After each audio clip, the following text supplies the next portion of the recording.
G'day folks, Kathy Williams-Devries here, bringing you the final tutorial video in my series on the degrees of the scale for clarinet.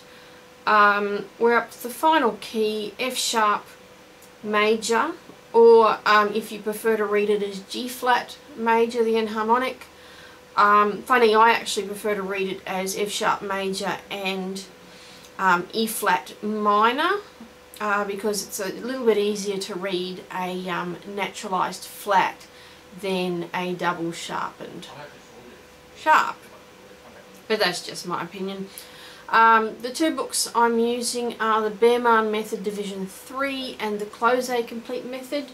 You can also find many of these scales in the Thurston and Frank, the Clarinet Comprehensive Method.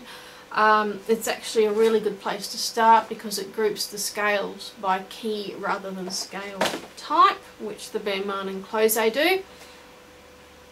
So, F sharp major,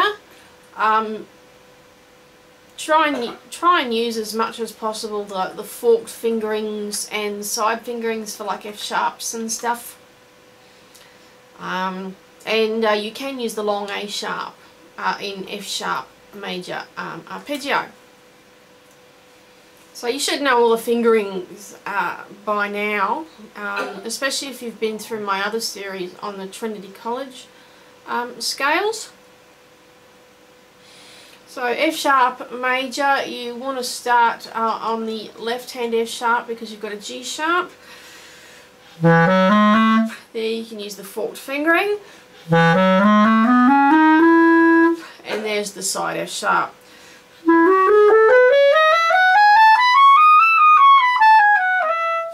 You can use either the normal F sharp. I like using the overblown B flat.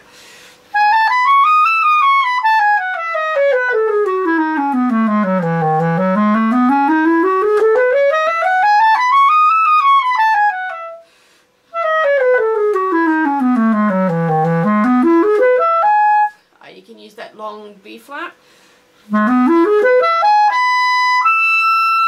And you can use this F sharp or this F sharp, either one is fine. E flat minor or D sharp major, I prefer E flat minor.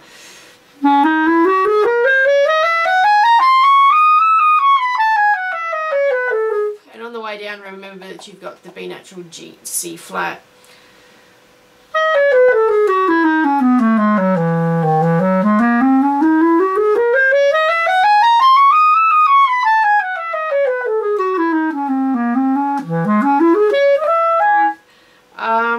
I prefer to use the fingered B flat there. And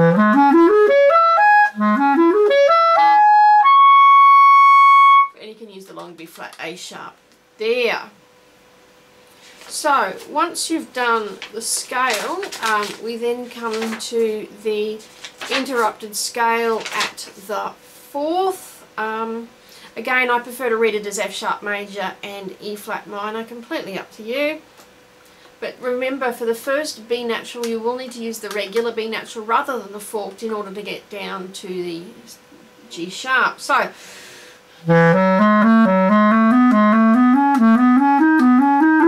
you'll need to use the regular F sharp there.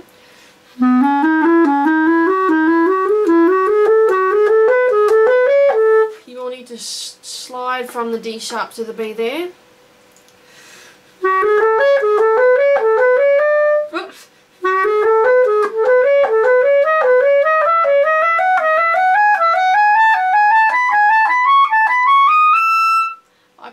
That F sharp, you can use that one.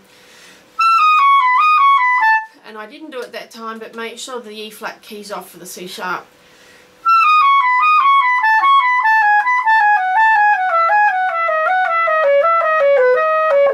And you need to slide here.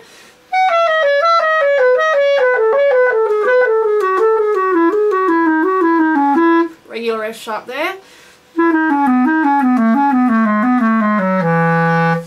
And then E flat minor.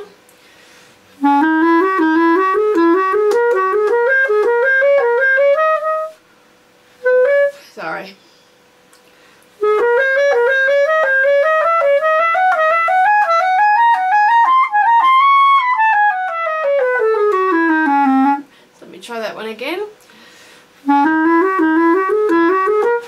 regular G flat there.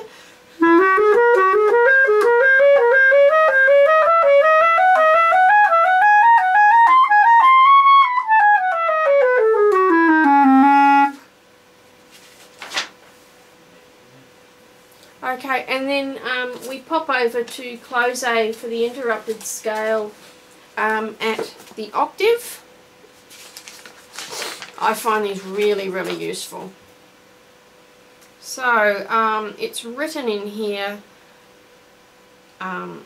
as G flat major.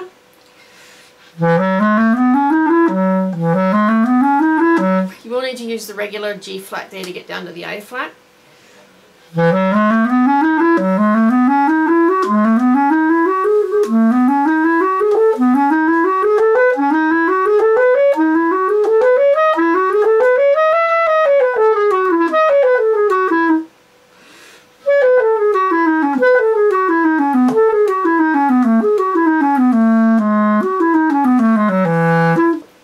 So that's not any major drama, and let's look at B flat minor, not B flat minor, E flat minor. Now you can do it either as the harmonic and melodic. Let me start with melodic.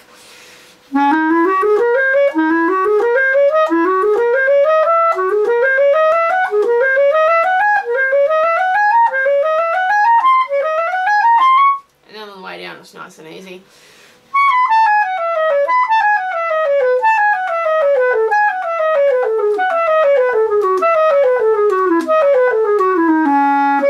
Now let me have a go at the harmonic minor. It's a little more difficult than the, and it's also not written out, it's just accidental suggested. So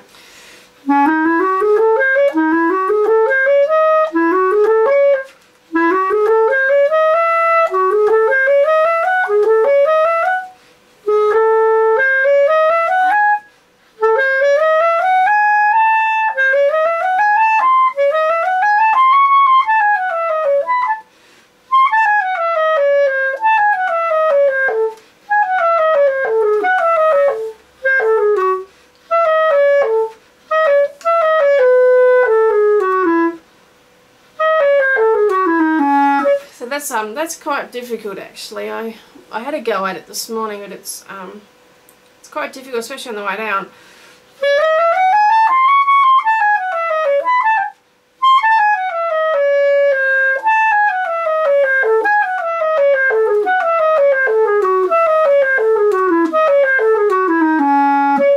So that's quite a little challenge because I'm so used to doing melodic.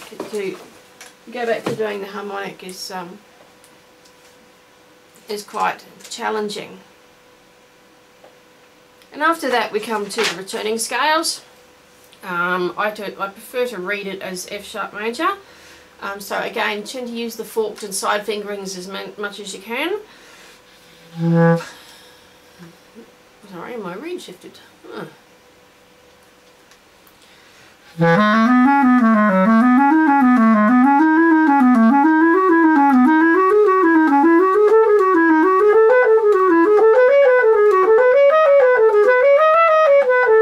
You will need to slide there.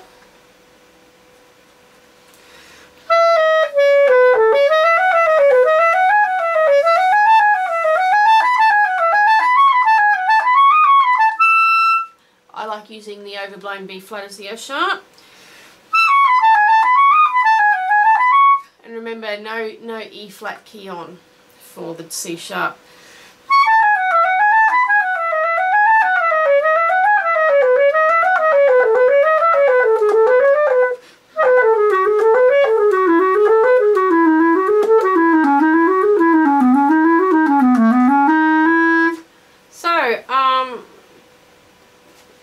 We then come to the broken chords and arpeggios,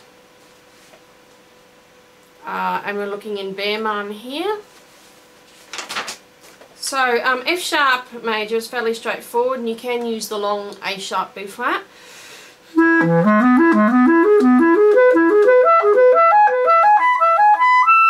I tend to like using, again, the overblown B flat.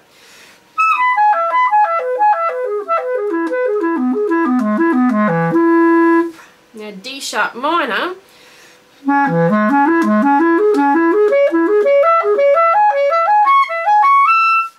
use the forked fingering there for the F sharp to the D sharp.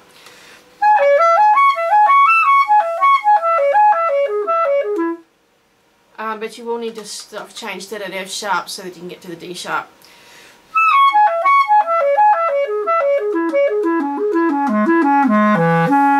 So those are the, we now come to the broken chords. Again, you can use the long A sharp B flat.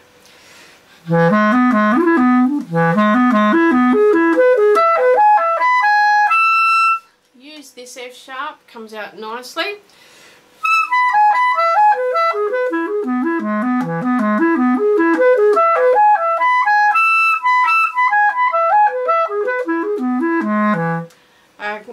And again, use the long fingering for the A sharp.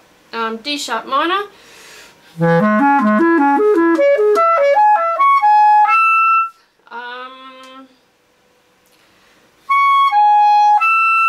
You can use that F sharp, completely up to you.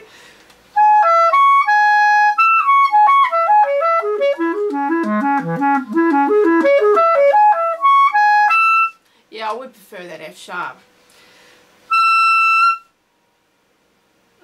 Except, no, then it makes it really difficult to get down to the D sharp.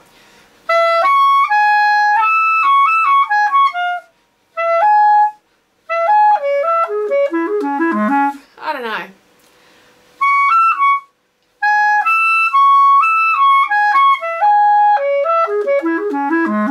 Yeah, so that's pretty much your choice.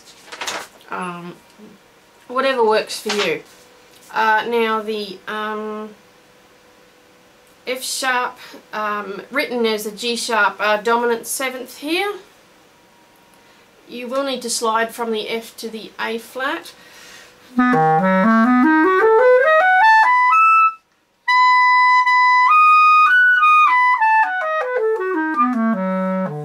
It's really hard for me to read it as G flat actually.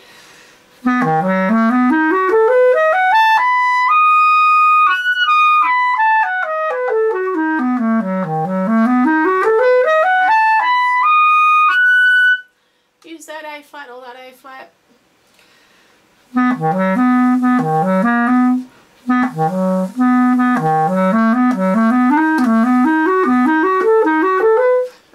Yeah, so let me try that again.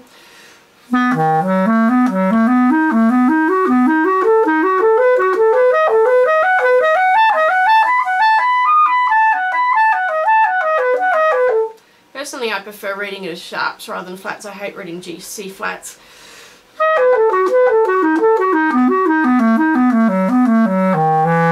And then for the rest of this, in with the 5ths and 6ths, take it nice and slow.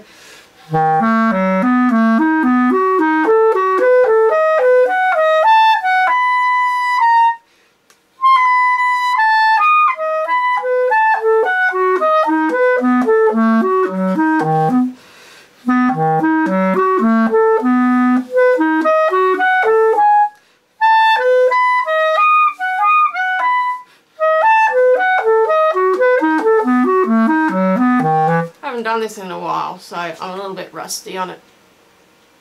Scales in thirds.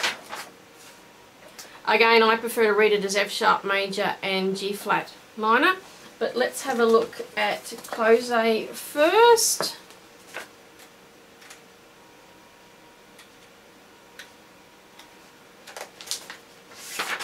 Where's it gone?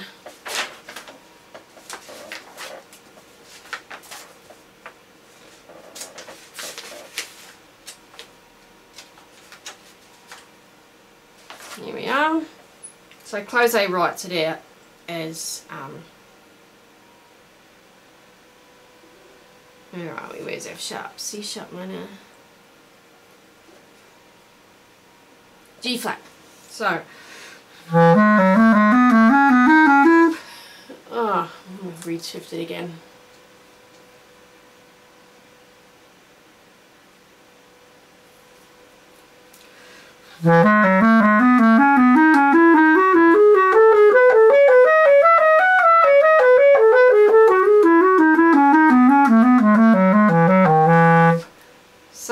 As much as possible use the alternate fingerings, but sometimes you've just got to play the regular fingering, there's no way out of that. And we then go to E flat minor.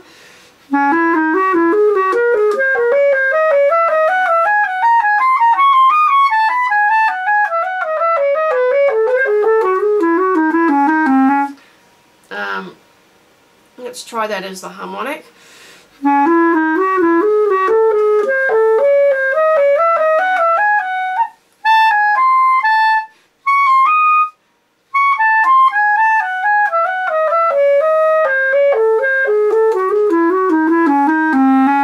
Okay, now in the Baermann,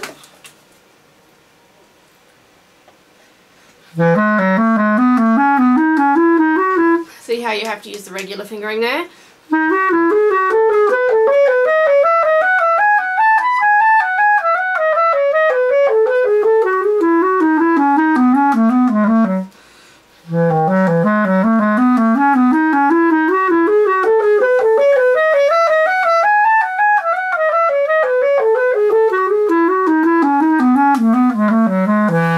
So you see that I do need to use the regular fingerings at some point. Now, I prefer to read this as E flat minor.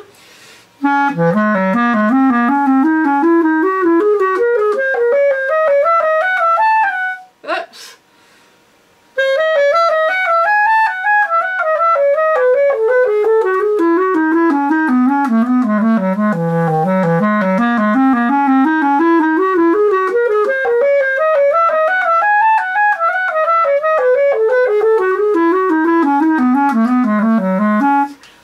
Now, I forgot this in the previous videos, but Klose also has scales in 6.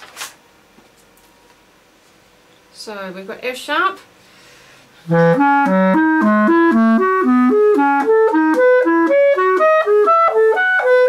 can use the long A sharp there.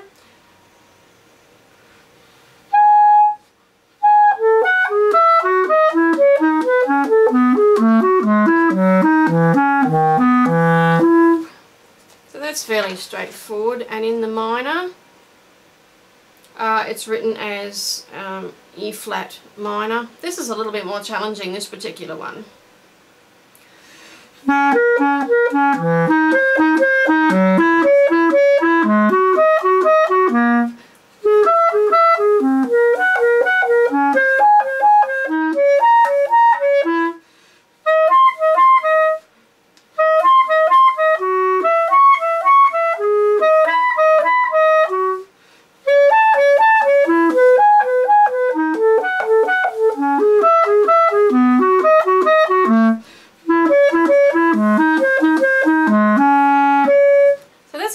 That's quite a difficult little one, and it makes it harder if you're doing it in the harmonic.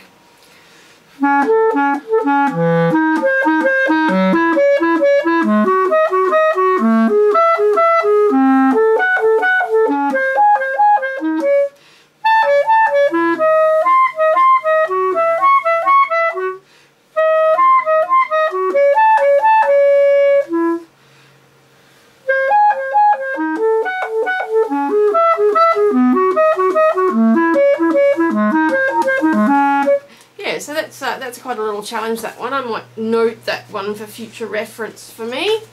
I tend to take the 6th a little slower so that I can practice my legato. So.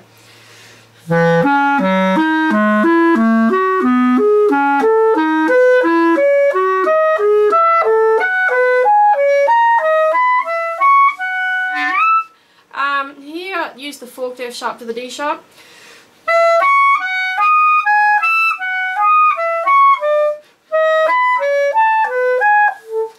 Maybe do use the long A flat A sharp there.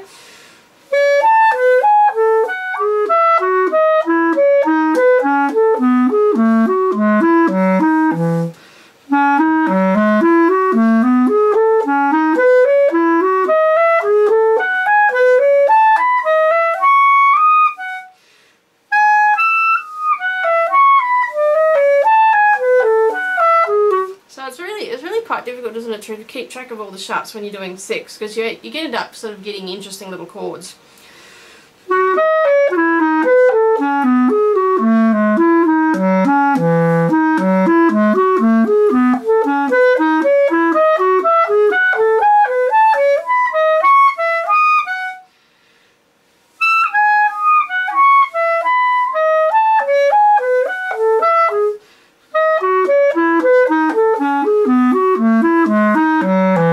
So yeah, that's a real difficult one. I tend to do it a lot slower to get the nice legato between the 6. E flat minor.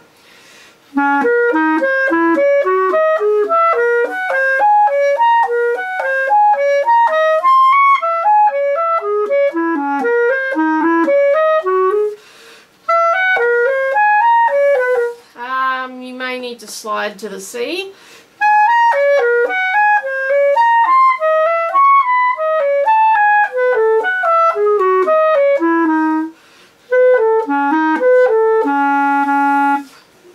So there you go, sort of a few stakes from me notwithstanding.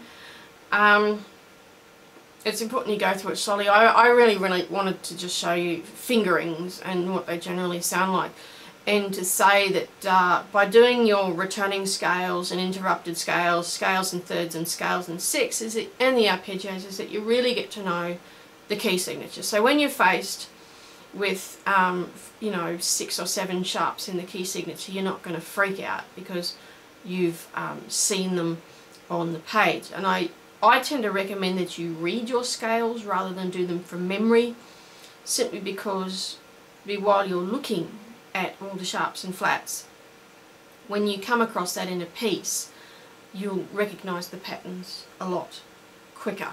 So doing these sort of scales is really good for your sight reading, and I must admit I have pretty good sight reading skills. So yeah, this is the final video in my series of videos on all the keys of the scales. If you're finding these too hard, it's because this scale series is sort of aimed at more advanced students, whereas if you check out my Trinity College grades 1 to 8 scales, I go into a lot more depth and take it a lot slower and show you different fingerings and stuff here, whereas I'm assuming in these videos that you already know about the alternate fingerings. So that's all from me on this series. Don't forget to check out the website. These videos will be up on the website as well. So thanks for listening. Bye for now.